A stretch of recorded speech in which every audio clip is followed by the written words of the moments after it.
Hello and welcome to the Summer Scares Middle Grade Author Panel. I'm Julia Smith, a 2021 Summer Scares Committee member and Senior Editor at Booklist.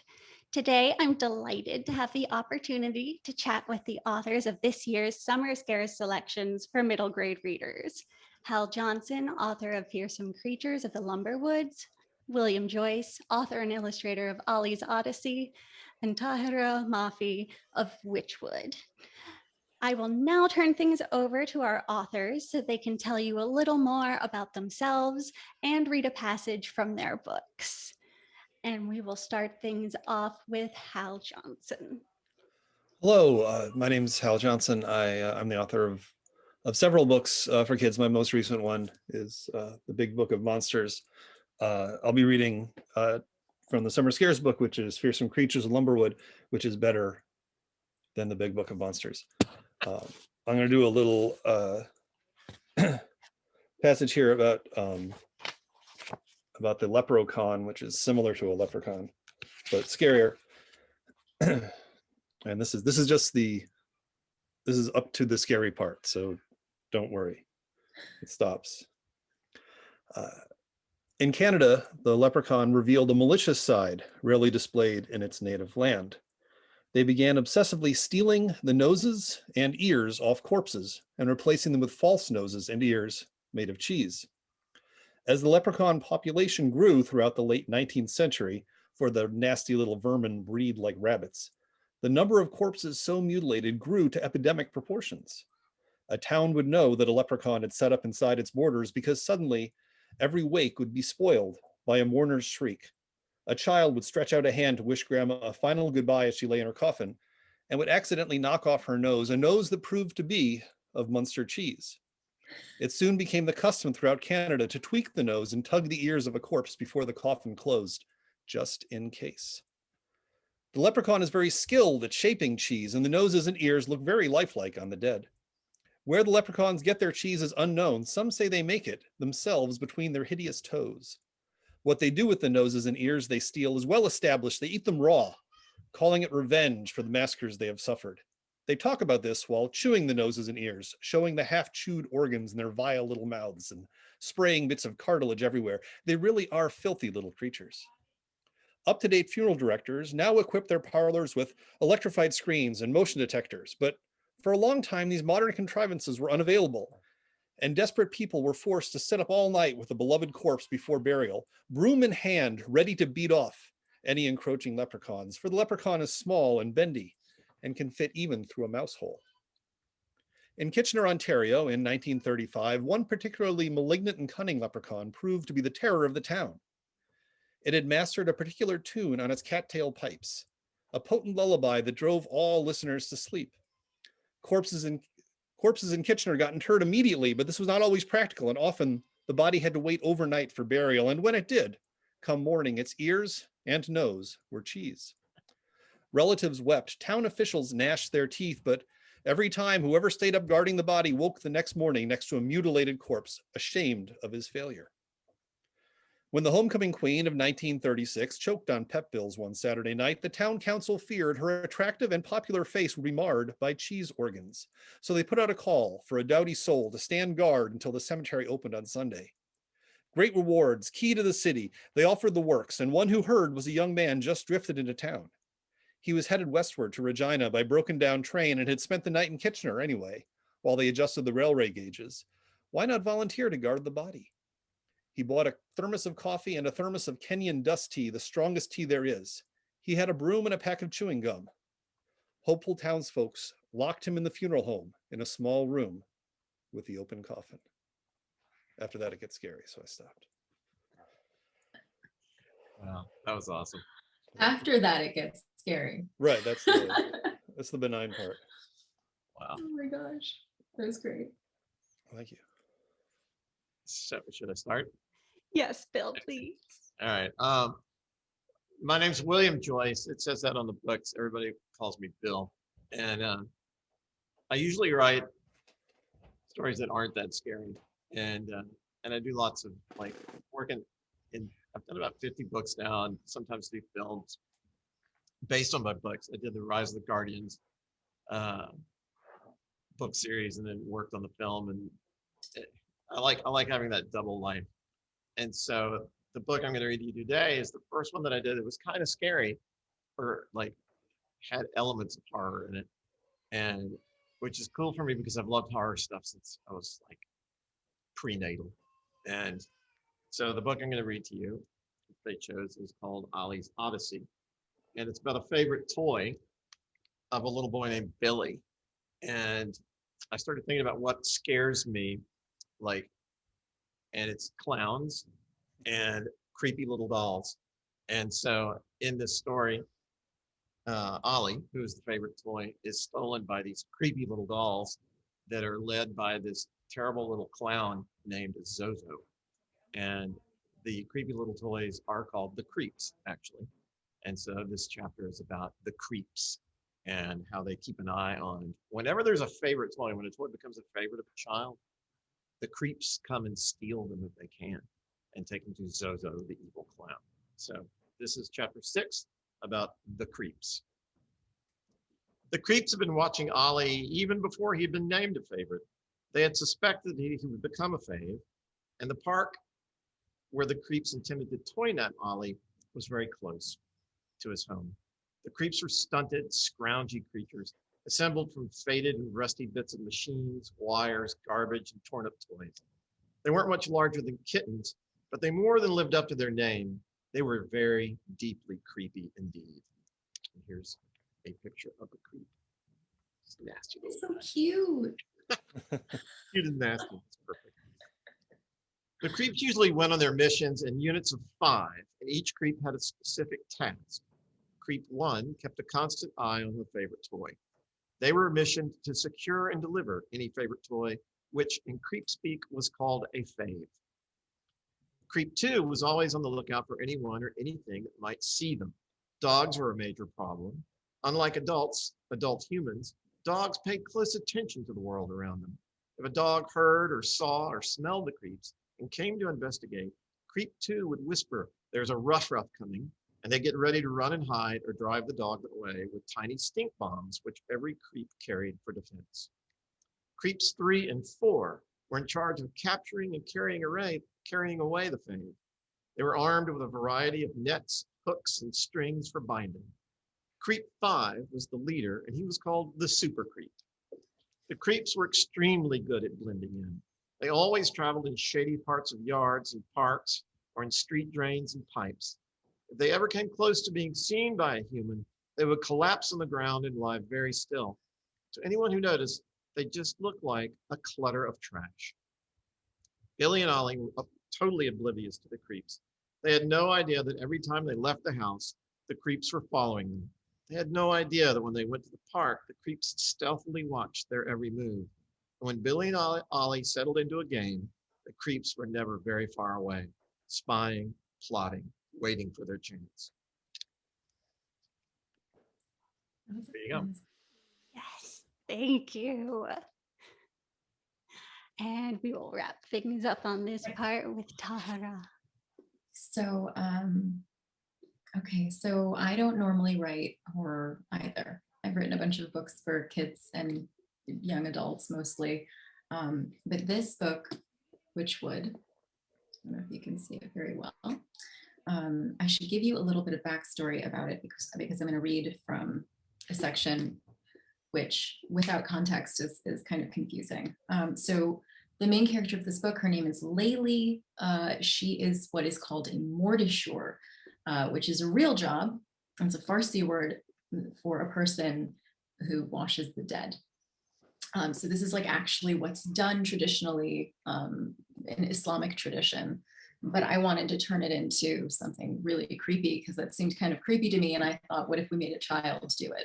And it's a pretty heavy book. So anyway, she got a little help one night from some friends, from some strangers, washing some of the dead bodies that were piling up in her shed. So excuse me, but I'll just start here. The scrubbing of 6 bodies took just under 7 hours. Hands red and raw, fingers frozen, noses numbed beyond all sensation. By the end, All 3 children were nearly dead themselves. One corpse had been so intensely foul that the shadows had not only clung to him, they'd congealed to form a nearly impenetrable skin. And Oliver had to peel back the darkness one excruciating layer at a time.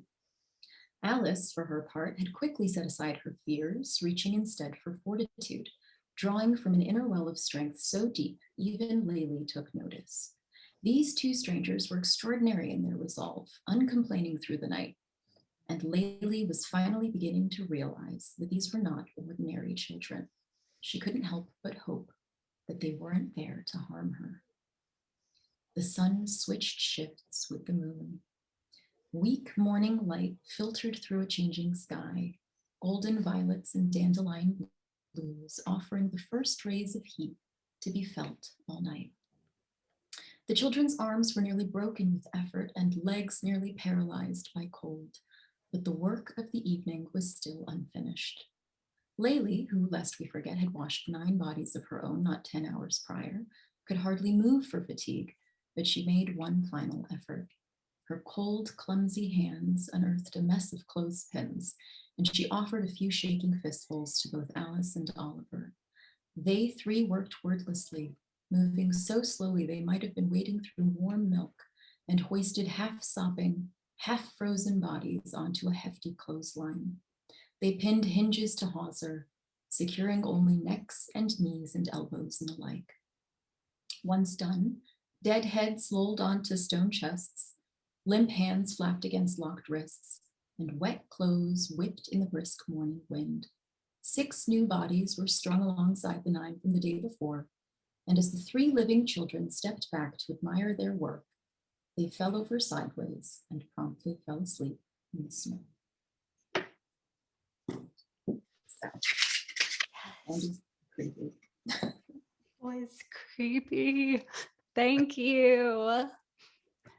I love the range that is represented by all of these books, because with Hal's, you definitely get the humor creeping in, which I think is very important when you are introducing the scary elements to kids in particular. And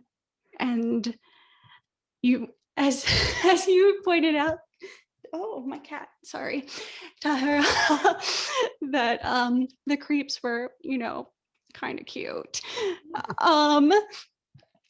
Which, you have to cushion a little bit for the youngest ones. They're scary stories too. And then your book is on the heavier side. You tackle, but it's so good. It's so great. And, when you say horror and then talk about kids' books, I think a lot of times adults, they kind of pull back because there is an instinct to protect kids a lot of times. And so there's sort of an uncertainty about,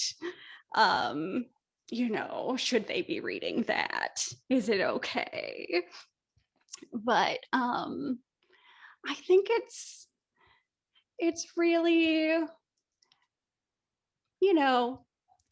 we just call them different things for those kids. And when you think back, like, most people had something scary that they were into as they were kids. So I think it would be fun to hear from all of you sort of about, like, if you liked scary things when you were growing up, what those were, whether they were books or movies or shows, that kind of thing, and where you think your books sort of fall in the genre.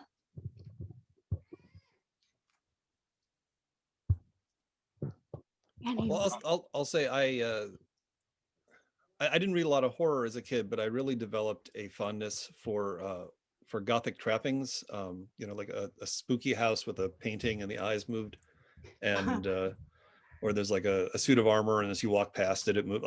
Scooby-Doo is obviously what happened. I watched yes. Scooby-Doo. And as I got older, I kind of got into Gothic fiction because I mean, like the very first Gothic novel has a picture with eyes that move. Like it's all in there. Scooby-Doo really they ripped it off beautifully. And I'm not even a Scooby-Doo fan anymore. I mean, but Gothic fiction is a lot of fun. And as I got older, Edgar Allan Poe was a big gateway for me. And I don't know, and I think Edgar Allan Poe is very funny as well as being terrifying. And at least when I was writing, I wanted to find something that was so over the top that it was both humorous, a la Edgar Allan Poe, and terrifying, a la Edgar Allan Poe. But that was my childhood gateway. You know, I didn't read that much horror fiction when I was a kid either, except from classic comic books, right? Hmm.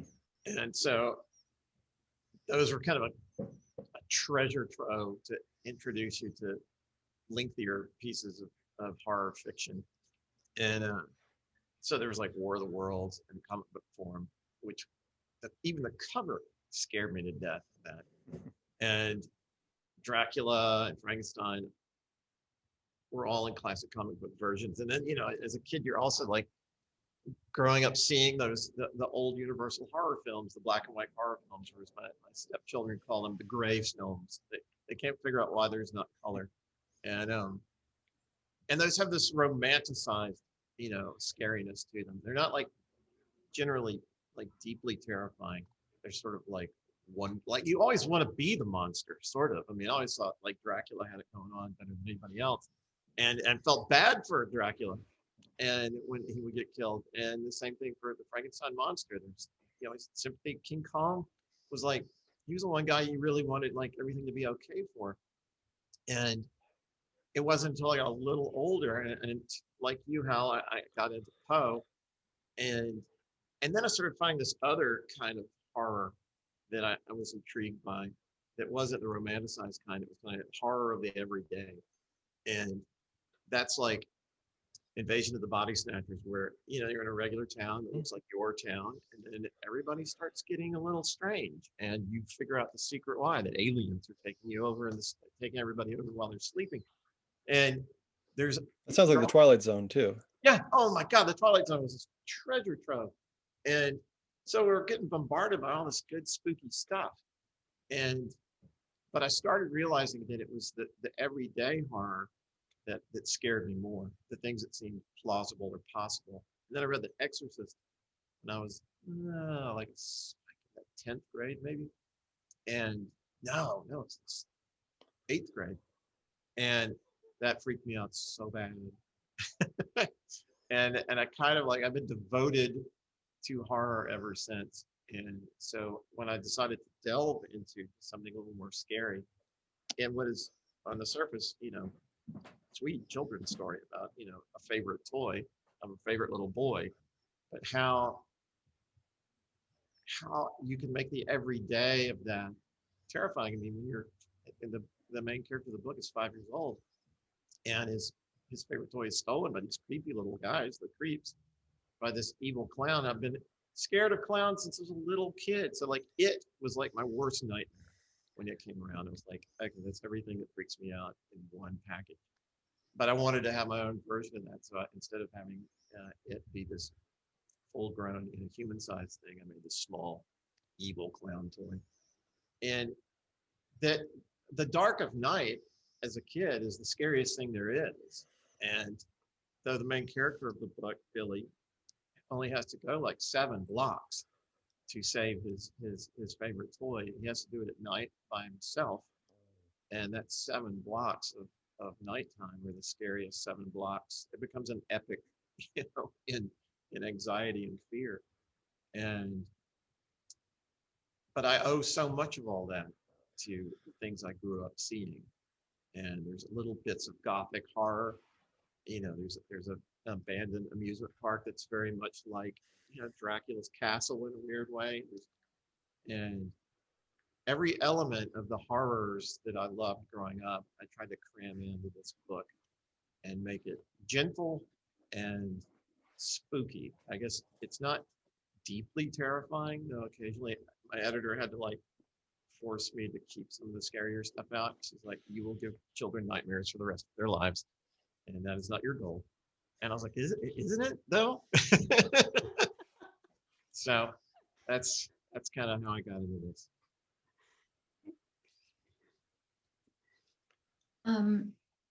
I said a little bit earlier that I sort of accidentally wrote a work of horror. I didn't intentionally set out and think I'm going to write a book that is basically horror.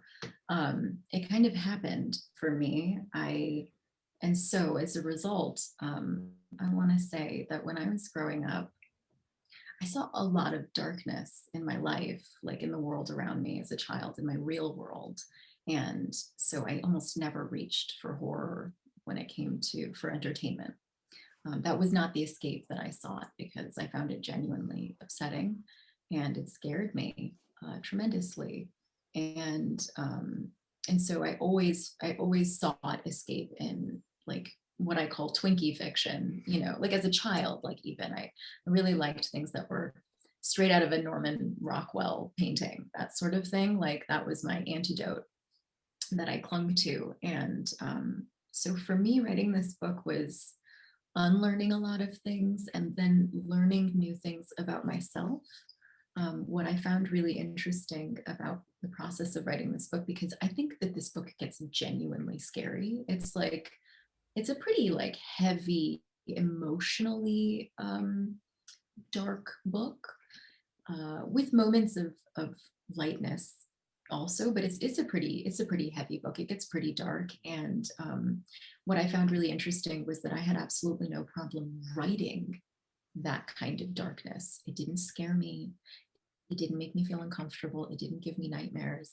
I just didn't like consuming it when other people created it for me. And it made me wonder if I gravitated toward writing a book like this because it put me in control of the horror. I got to control what that darkness would look like. And I always knew what was going to happen next. Like they weren't going, I mean, to in as much as is possible as a writer, sometimes we're still surprised by our characters and the unfolding of events in our stories. But I was the manipulator. I was the creator of this darkness. And it made me feel like I could more easily conquer it. So I don't know. I think maybe that's why I went kind of dark with it. So it's been kind of a journey for me now. I find myself reaching for these kinds of books more often, whereas I did not before. I think it's really like that you can control the horror. It's sort of the point almost of everything in horror fiction. Yeah. And I think that's why kids find it so alluring, is that it helps them understand how to deal with the horrors in their own, lives. Be they mundane or vast, but getting to see other people deal with more horrible things than you do, or things that are as horrible as what you deal with, gives you a sense of seeing that it can be controlled. And so it's interesting to hear you say that you got to control the horror this time. Yeah. And your book is a sequel, is that true? Mine? Yes, Goodreads implied it was part of a series. It's a companion novel. Okay. It stands entirely on its own, but yes, it is. You can read it in conjunction with the first book, Furthermore. And is Furthermore scary too, or no? Not at all. Oh, no, okay. It's very bright and happy and colorful. So that book takes place in the spring. This book takes place in the winter. And so they're kind of like seasonally. This one has seasonal effectiveness disorder. Yeah. It's sad. But yeah, they don't have to be read together, but they're quite different. They are, but Furthermore has a lot of like Alice in Wonderland sort of characteristics, and that sort of has its own, so they dovetail very nicely. They definitely work together well. But I've heard from parents who are like, my kid loved your first book, the second one horrified her. Oh no. Yeah. But does that mean they didn't love it? I mean, yeah, you lure them in. Exactly. Yeah. I loved all of the conversation about the empowerment and kind of a sense of control that stories like this can give kids. And I do think that is one of the important things that horror can do. And one of the nice things and the things going for it when maybe a parent isn't quite sold on a book for kids that is in the horror genre. And it struck me too, Bill, when you were discussing the monsters in sort of the more romanticized horror, about how you were sympathetic to them. Because that's often the case I've found in middle grade. That maybe not in your books, Hal. Your monsters are pretty monstrous all the way through. No, I'm Team Monster. I'm on the side. They're the good guys for me. Yes, but they are. There was a feature. Too. I just want to say that. Yeah, that more often than not, they are like good guys, or like you come to understand their side of things. It's more interesting when the monster is a fully rounded character. Yeah. I mean, it's when it's just this, foaming at the mouth alien entity. It's far less interesting than, Dracula has a sort of princely quality to him, and the Wolfman didn't ask to become the Wolfman. He's pure at heart and says his prayers at night. There you go, and then I think that all kids, all of us at a certain point feel like the other, which is what the monsters always are. They are the other, to be misunderstood, feared, put upon, chased by villagers with torches. I mean, it's all the sort of things that you feel at certain points in growing up that you don't fit in, that maybe everybody's going to figure out there's something weird about you and you're going to be, teased or whatever, but your sympathy is for them because of that, but they also can do amazing things, and sometimes they've become monsters for good reasons. And that's, I always found that the most interesting is when the bad guy, supposedly the bad guy, actually has some of the most noble motives. It's just things went so badly for him or her, and then they always have cool places to hang out. It's like Dracula's castle is awesome. I mean, the monsters usually have the best digs and all the coolest stuff. It's hard not to sympathize with them a bit. And except for zombies, I don't know. I've never really wanted to be a zombie in any zombie story or movie I've seen. Yeah, me neither. Well, I think personally for me, I mean, I really like volcanoes, but I might feel bad because people actually get killed by volcanoes, and then I'm like, oh, I'm sorry that this, attractive glowing mountain killed you, and I was sitting there acting like it was just an aesthetic experience. But with monsters, it's great because if you're killed by a vampire, that's on you. They're not real, but so I never have to feel bad about. I mean, there's. The book Fearsome Creatures has a rather high body count for a middle grade book, but anyone who gets eaten by a hodag, it's not my fault. They're not. I guess it is my fault, but it is actually right. It is my fault, but it's really the character's fault. I think. I mean, they shouldn't have been there, and the hodag's not real. And so or monsters in general, if you're eaten by a monster, I just don't feel bad for you because you're not a real person. I mean, I probably should feel bad for fictional people. I don't know, but that's part of the fun part of being an author, is it? Right. Just you just dispense, death and dismemberment at your whim, or whatever, helps the story along and makes it intriguing. I don't know. Kids just, to me, I know that I was as morbid as they come because you're trying to figure out life, and then that death is a part of it is it's the most disturbing thing as a kid. And so anything that helps you come to grips with sort of that big, scary, basic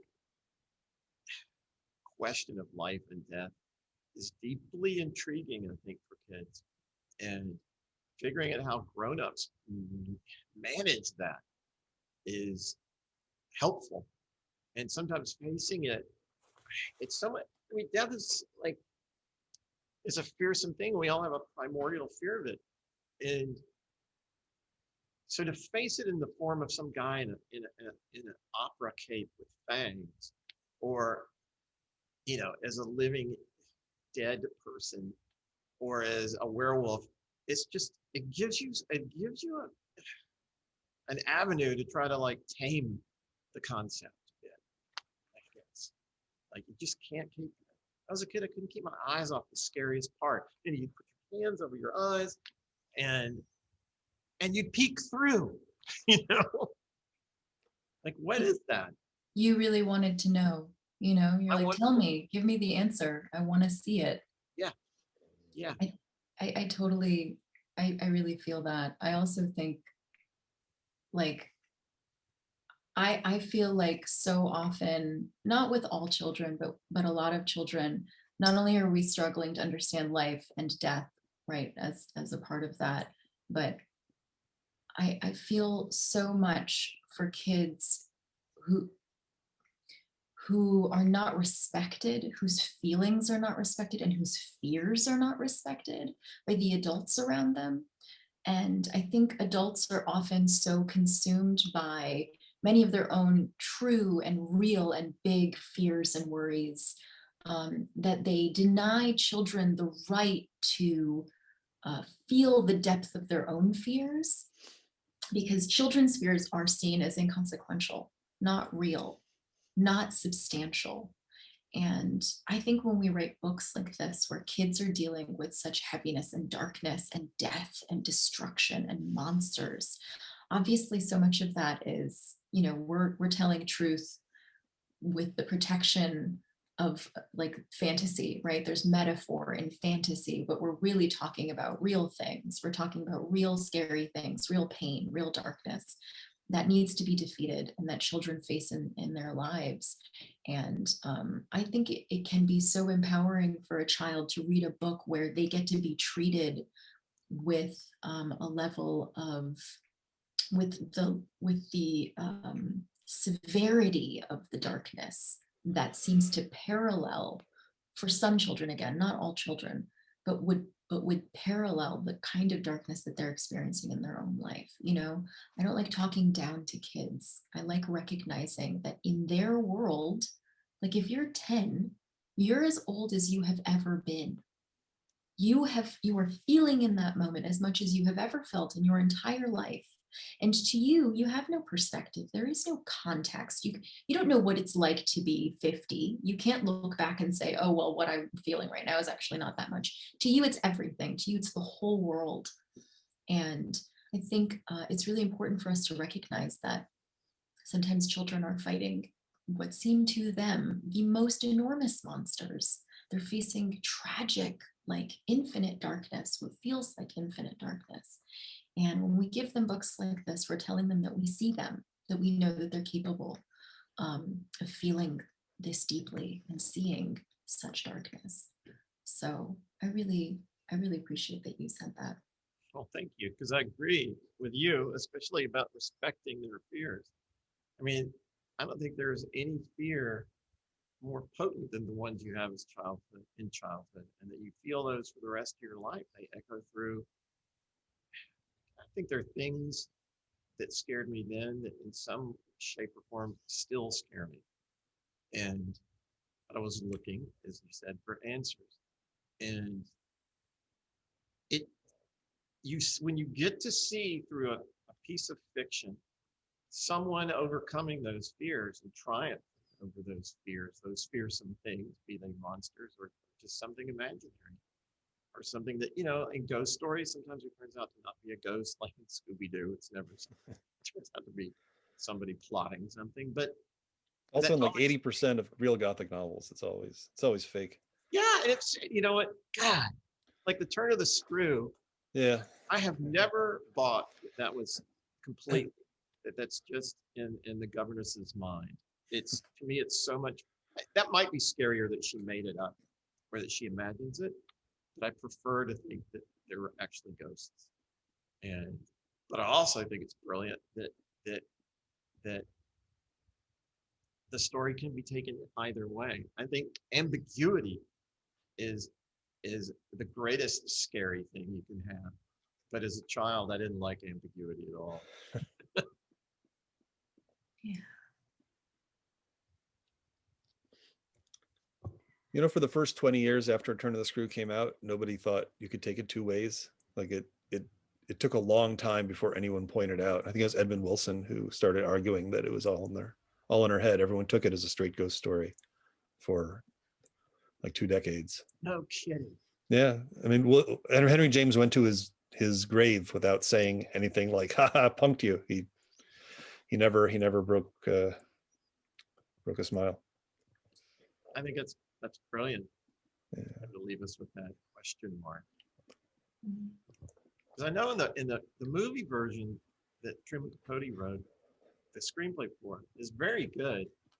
It's a very good adaptation, but he changed one thing that I thought was interesting, and that is that you see in Quint's eyes, one of the times when Quint is being his most terrifying, you see a tear coming down Quint's cheek, and that's not in the book. And that kind of tips it for me a little bit that it could be real. When do ghosts cry? And so but I think Truman Capote's just being clever and having fun. I like the touch. Nice touch.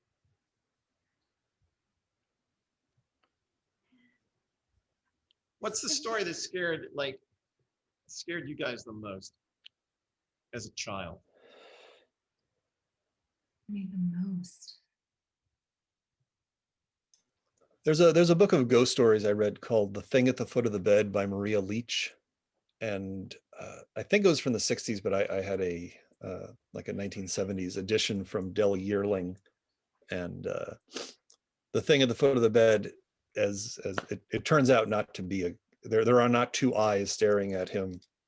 It's just the like candlelight reflecting off his toenails. But the horrible thing is that he shoots one of his toes off and thinking that he's shooting a ghost. And it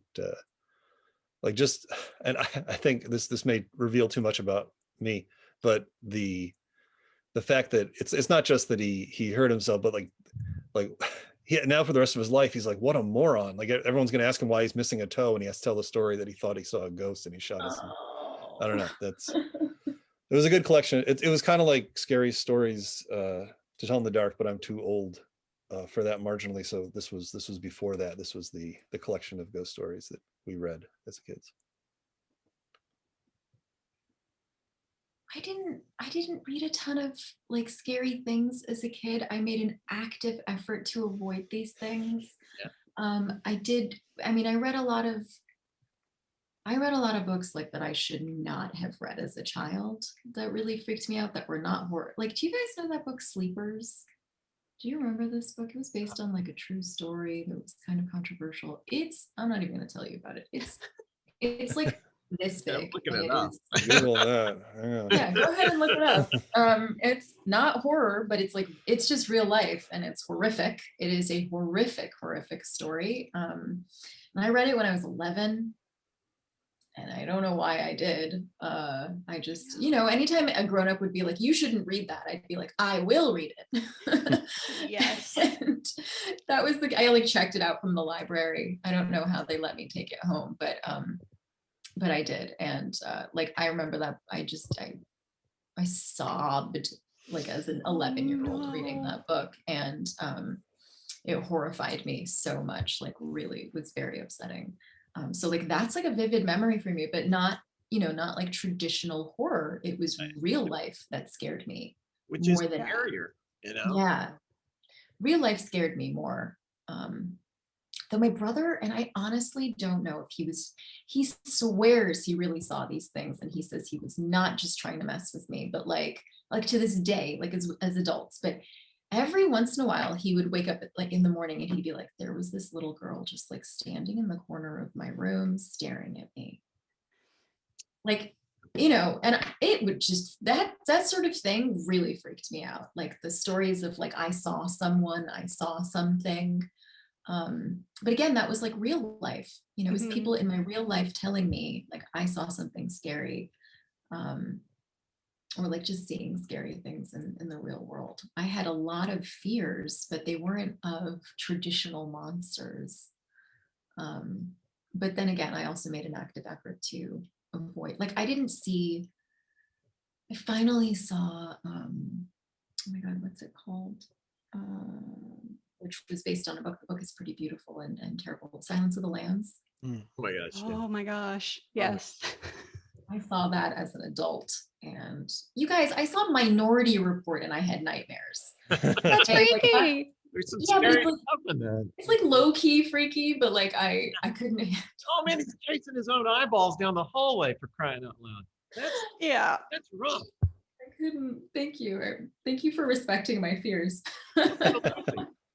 The scariest thing I saw as a kid was Who Was Afraid of Virginia Woolf. Oh. It scared me so bad because it was grown-ups behaving like monsters. It's even got the shotgun scary. Yeah. And I mean, I was just like, what? I mean, I really kept waiting for like some hairy creature to come out because things were so spooky in that show and people were behaving so strangely. You know, it turns out that it took me a long time like to realize that they didn't have a son, that they'd never had a son. They hadn't died. They just had invented a fictional son. And it just freaked me out. Like, can this happen to grown-ups, that they can become this cruel and demented and sad? And so I was much more comfortable watching, you know, Invasion of the Body Snatchers than I was Who Was Afraid of Virginia Woolf. That scared the screaming bejesus out of me. Oh man. I think I didn't read or like actively pursue a ton of horror, but I liked creepy things. And I think I was drawn to a lot of the folk tales and that kind of thing. And one of my favorites to check out at the library was the Taily Poe.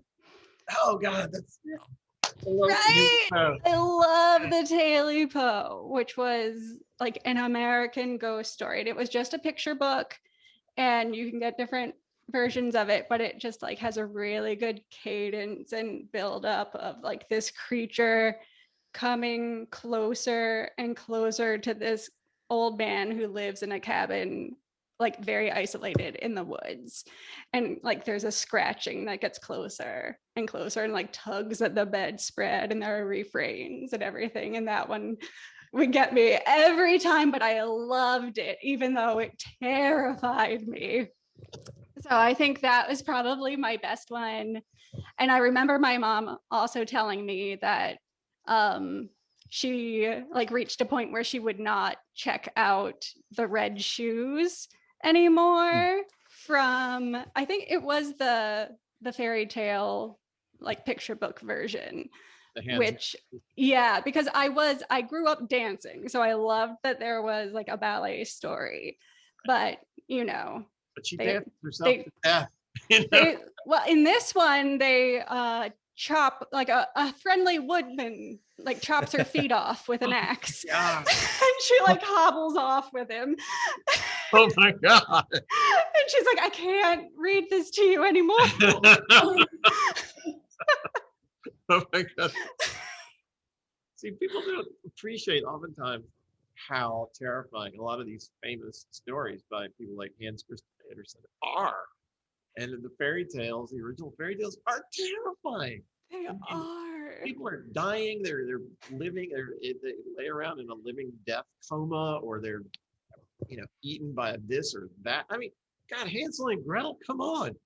I mean, we can't, like, the reason these stories last is because it helps kids kind of figure out how to deal with calamity and the strangeness and the sort of chaos of real life, right?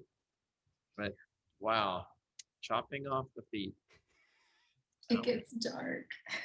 Dang. I have to find that. I mean, I've only seen the movie. Yeah. Oh, the movie is so good too. Oh God, it's one of my favorites. Yeah. thing's amazing.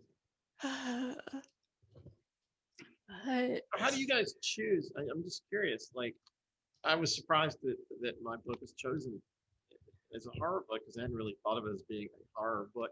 But I'm flattered. And how do you guys? How do you do this? Well, we kind of they have a person who's sort of an expert in different age groups. Uh-huh. And I'm the middle grade expert. And I happened to review all of your books. Oh. And I love them so much.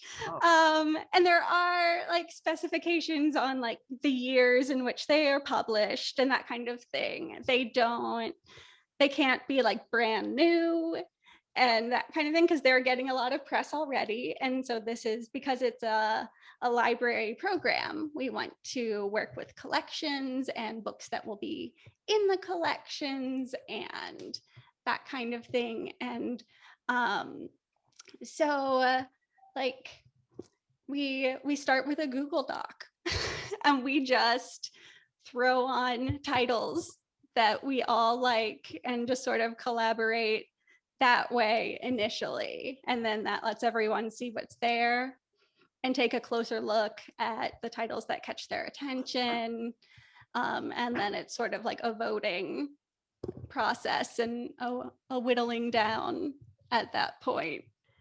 But yeah, so I'm really flattered, Reed, and it's too bad. I want to get. I wish that we were in person.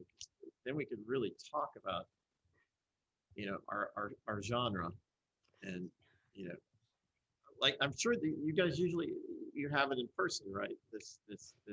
yes.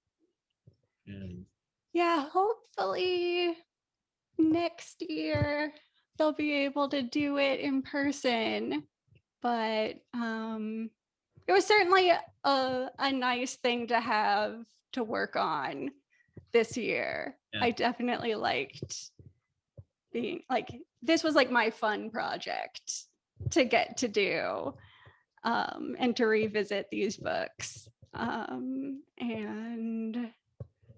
yeah, I really think it's gonna be a great thing for libraries to get to engage. And I think it does show a great range. And like you said, like two of you don't really consider yourself horror writers, but I think that's one of the great things about these books is creepy stories, scary stories, haunting stories. Those all fall under the umbrella, especially when you're talking about books for kids. And the year everyone has just lived through. Yeah. They can handle a lot. They have a lot of anxieties and fears maybe to sort of work through. And I feel like these are all ways to find like paths to express some of those fears and find ways to feel empowered and there are a lot of really positive messages from these books too. You have these scary things, but there are so many wonderful things about friendships and love and even just naming your monster, naming it and knowing how to avoid it is so good to know. And all of your books do those things. So well, yeah. I would have loved to sit down with you guys over dinner and talk shop. Because I can tell just from this, lots of interesting stuff to chat Yeah, about. one day. One day. Well, we should meet 100 years from this date That will be very scary. at midnight. Oh my God. We'd be either zombies or vampires, right? Like, I mean. Or a how else? ghost. Yeah. Or I could be a genetically lich. enhanced. I mean, either way, whatever version would be terrifying. Yeah. Great. Perfect. It's a date. And I hate it when people say this to me. Oh, there's a new, that sounds like a novel to make or a story to write. But that is kind of an interesting thing there, how, let's meet in 100 years and we somehow pull it off. I mean, That's a really fantastic note to end on, I think. So I'm gonna say thank you so much Thank you so much. for joining me for the Summer Scares panel. Y'all have been absolutely wonderful to talk with. Enjoyed it And- thoroughly. yeah, it was a delight. It was Rock so and it was roll. so wonderful to meet you both, Bill and Hal. And Julia, thank you so much for everything, for connecting us. Yes. Thank you all. This is definitely the highlight of my week. And love like